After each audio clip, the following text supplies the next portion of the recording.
Pemirsa, rencana pemerintah memberikan insentif berupa subsidi untuk pembelian maupun konversi kendaraan listrik berujung petisi penolakan yang digalang melalui situs change.org.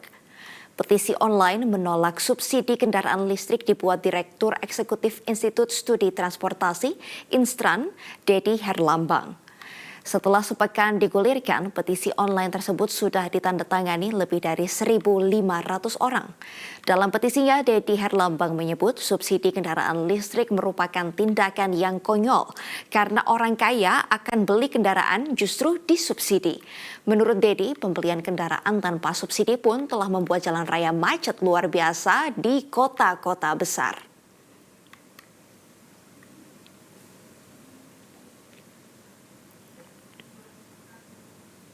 Penolakan rencana insentif berupa subsidi pembelian kendaraan listrik muncul di dunia maya. Subsidi dinilai tidak tepat karena membantu orang kaya. Namun pemerintah beralasan pemberian subsidi untuk memperbanyak penggunaan kendaraan listrik. Apakah subsidi pembelian kendaraan listrik layak diberikan? Saya akan membahas lengkapnya bersama dengan Direktur Eksekutif Institut Studi Transportasi, Instran, Dedi Herlambang, sekaligus penggagas petisi online menolak subsidi kendaraan listrik. Pak Dedi, mengapa nih menolak subsidi kendaraan listrik, Pak Dedi? Betul, jadi kita awali dari keprihatinan ya, keprihatinan sampai kita buat juga petisi di change.org. Ya, memang itu sangat kita prihatin sekali dengan kondisi. Dengan kita baca tadi pagi reporting ya di DKI sudah macetnya luar biasa melebihi sebelum pandemi. Itu sudah luar biasa. Itu kita sudah macet luar biasa pagi ini karena efek dari LCGC, dulu juga pernah LCGC, juga ini kena dampak jalannya menjadi macet. Lalu juga pajak PNBP pembelian pajak mobil kendaraan bermotor 0% dari tahun 2021 dan tahun 2022. Sekarang ketika pandemi sudah berakhir dan sekarang normal, mobil-mobil itu pada keluar semua. Jadi itulah sekarang macet. Nah sekarang ini dengan kondisi yang macet, sudah menurut saya sudah akut ya, kalau tadi pagi saya baca berita sudah parah, lebih dari sebelum pandemi. Ini hari ini saat ini ada rencana dari pemerintah makan disubsidi. Ini kan jelas blunder, maksudnya untuk beli kendaraan listrik.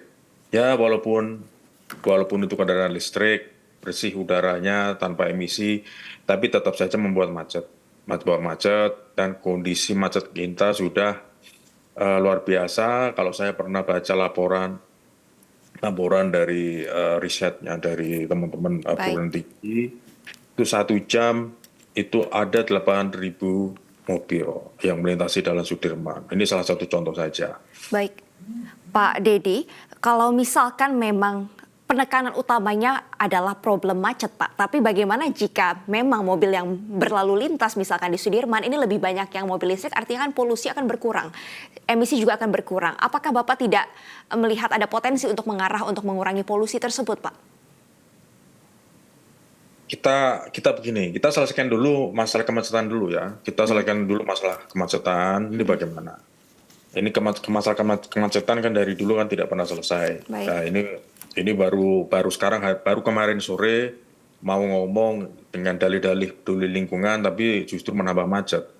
Itu dana juga tidak besar, 5 triliun. Ya seharusnya kalau betul ada 5 triliun tahun 2020 dianggarkan tahun 2023 sekarang. Jadi itu sangat besar. Jadi kan kenapa itu tidak dibuatkan untuk pembangunan infrastruktur untuk angkutan umum yang jauh lebih membutuhkan. Kita ambil contoh juga LRT Jakarta misal. LRT Jakarta itu 2018 selesai, baru dibangun 5,8 km. Tidak dibangun dengan alasan dana terbatas. Tapi dengan seperti ini malah dana bukan untuk yang lebih membutuhkan atau yang lebih prioritas untuk transport, tapi untuk kebutuhan privat ya, seperti tadi saya sampaikan. Orang yang mampu beli kendaraan malah disubsidi misalnya. Baik itu namanya insentif atau subsidi kan juga sama saja, itu namanya merangsang atau stimulans masyarakat untuk membeli kendaraan.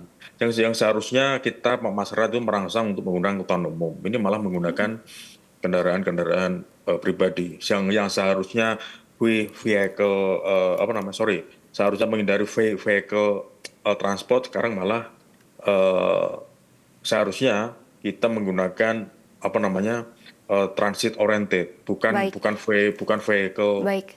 oriented gitu ya. Pak Didi, berarti terkait dengan macet ini kan salah satu solusinya dengan menggunakan transportasi umum. Bagaimana menurut Bapak jika yang disubsidi ini adalah misalkan bus Damri untuk dikonversi ke mobil listrik, ke bus listrik, atau misalkan Kopaja ini dikonversi ke bus listrik. Ini Bapak setuju jika diberikan insentif untuk disubsidi untuk penggantian mesin kendaraannya menjadi berbasis listrik?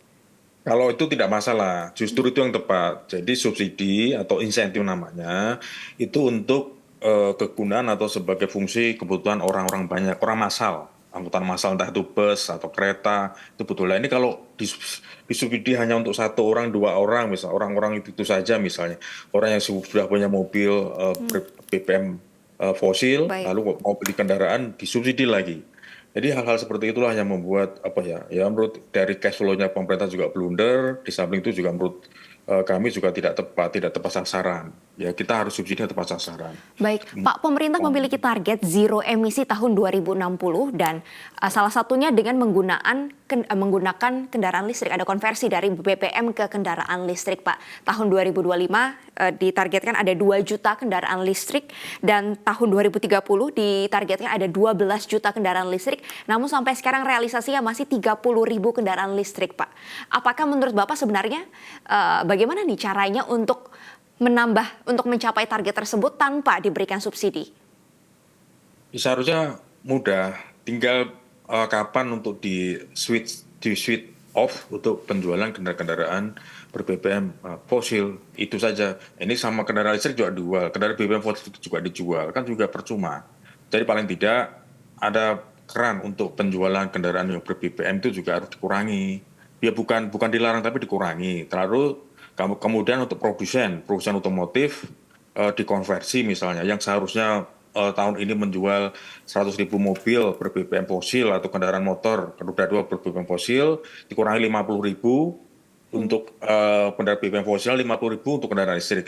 Seperti itu kan bisa sebenarnya, tidak harus dana negara misalnya itu disubsidi untuk kepentingan privat ya, menurut saya privat, bukan untuk kepentingan transportasi umum atau angkutan umum atau fasilitas umum.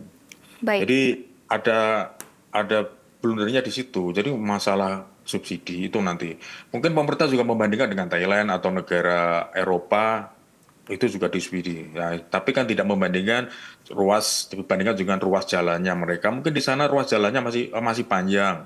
Di Eropa juga mungkin panjang, kendaraannya masih sedikit. Nah, kalau di kita kan ruas jalannya kan sudah pendek, lalu kendaraannya banyak. Ini mereka mau lewat di mana gitu kalau disubsidi terus. Itulah yang membuat kita memandang kebijakan itu sebenarnya ironi ya.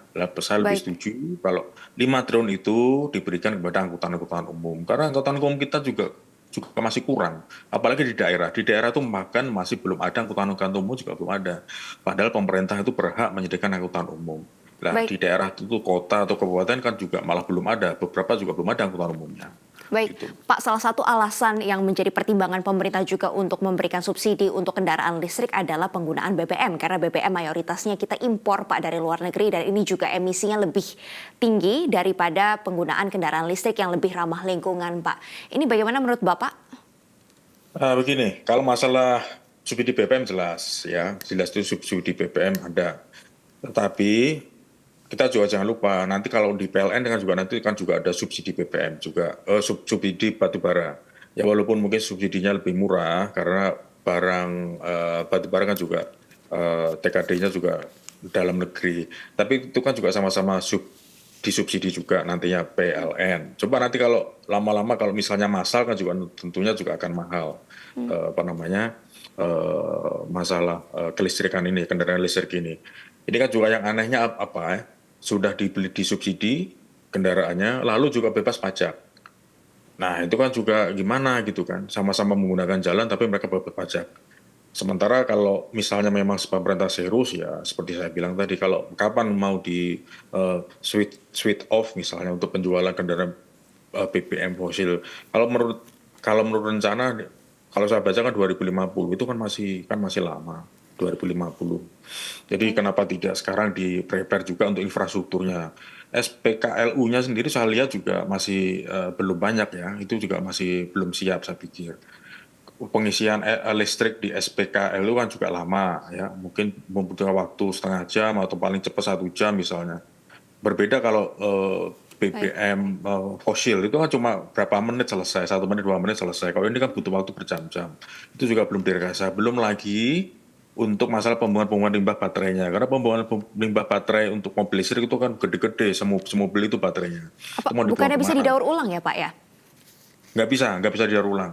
Nggak bisa Oke. didaur ulang. Kalau selesai ya selesai. Jadi nanti ada mekanisme kalau tuh pengolahan baterai itu ada mekanisme lagi untuk pembuangan. Jadi tidak bisa baterai segede gaban gitu langsung ditanam atau dibuang di sungai itu tidak bisa. Jadi ya harus ada manajemen daur ulang, mungkin juga semacam pabrik atau perusahaan begitu yang khusus untuk mendaur ulang. Kita kan juga belum siap. Saya cek di KLH juga belum ada regulasi sama sekali untuk pembuangan limbah baterai.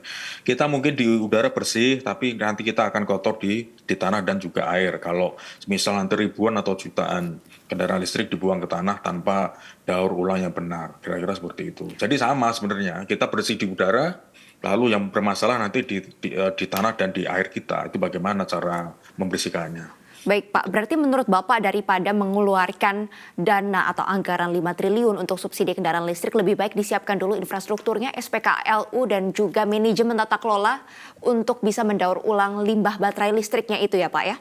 Betul, betul. Jadi ini kan Baik. dari hulu hilir kan banyak. Ini yang di kan hanya hilir penjualan, tapi hulunya kan belum siap semua. Pengolahannya semua. Jadi jadi memang masih Baik. banyak PR sebenarnya. Tidak hanya sekedar jualan, tapi nanti untuk pengolahan daur limbahnya bagaimana gitu. Jangan sampai nanti memindahkan polusi dari udara bersih lalu pindah ke polusi di tanah ataupun di air. Baik. Itu yang menjadi problem kita gitu, Mbak. Baik, terima kasih Pak Dedi Herlambang sudah meluangkan waktunya untuk Zona Bisnis yang hari ini. Sukses, sehat selalu Pak, selamat kembali beraktivitas. Amin, makasih, selamat.